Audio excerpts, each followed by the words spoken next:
পৃথিৱীবাসী সাৱধান পৃথিৱীবাসীৰ বাবে আহি পৰিছে এক ভয়ংকৰ খবৰ 2025ত হ'ব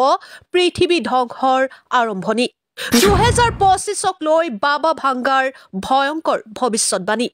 বাবা ভাংগাই পূৰ্বে এনে কিছু ভৱিষ্যতবাণী কৰিছিল যি পৰৱৰ্তী কালত সঁচা প্ৰমাণিত হৈছিল 2025 চনক লৈ বাবা ভাংগাই কি ভৱিষ্যতবাণী কৰি গৈছে জনাইছো সবিশেষ ভিডিওটো এটা শেয়াৰ কৰি হেখলৈ চাব 2025 আৰম্ভ হ'বলৈ আৰু বেছি দিন নাই 2025 চনক লৈ বাবা ভাংগাৰ কিছু ভৱিষ্যতবাণী সামাজিক মাধ্যমত বহুতে শেয়াৰ কৰি থকা দেখা গৈছে বুলগেৰিয়াৰ এই ভৱিষ্যত দ্ৰষ্টাই বহু বছৰ পূৰ্বে এনে কিছু ভৱিষ্যতবাণী কৰি গৈছিল যি পৰৱৰ্তী কালত সঁচা প্ৰমাণিত হৈছে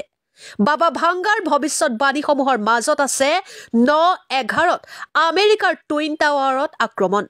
2025 চনত কি ঘটিব সেই বিষয়েও তেওঁ পূৰ্বেই কৈ গৈছে 2025ক লৈ কি ভৱিষ্যতবাণী কৰিছে বাবা ভাংগাই দৃষ্টিহীন ভৱিষ্যত দ্ৰষ্টা বাবা ভাংগাৰ দাবী অনুসৰি 2025ত ইউৰোপৰ ভিতৰত নানান অশান্তি আৰু অস্থিৰতাই দেখা দিব ৰাজনৈতিক অস্থিৰতা আৰু অনিশ্চয়তাই দেখা দিব ইউৰোপৰ বিভিন্ন দেশত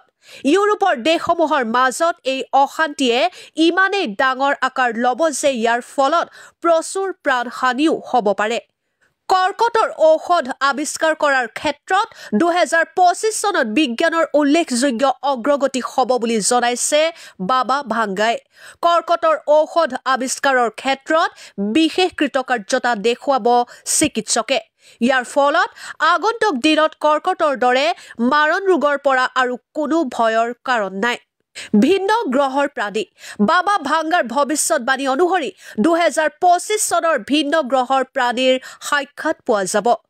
অন্য গ্ৰহৰ প্ৰাণীৰ সৈতে যোগাযোগ স্থাপন কৰিব পাৰিব মানুহে ভিন্ন গ্ৰহৰ প্ৰাণীৰ সৈতে এই সাক্ষাৎ খুব এটা ভাল নহ'ব বুলিও জনাইছে বাবা ভাংগাই ইয়াক তেওঁ ধ্বংসৰ আৰম্ভণি বুলিও কৈ গৈছে 1911 চনত বুলগেৰিয়াত জন্ম হৈছিল বাবা ভাংগাৰ 1994 চনত তেওঁৰ মৃত্যু হয় পূৰ্বে দৃষ্টিশক্তি স্বাভাৱিক থাকিলেও এবাৰ বজ্ৰঘাতৰ কবলত পৰি তেওঁ দৃষ্টিশক্তি হেৰুৱায় তেতিয়াৰে পৰাই তেওঁ ভৱিষ্যত দেখাৰ ক্ষমতা আহৰণ কৰি পেলায়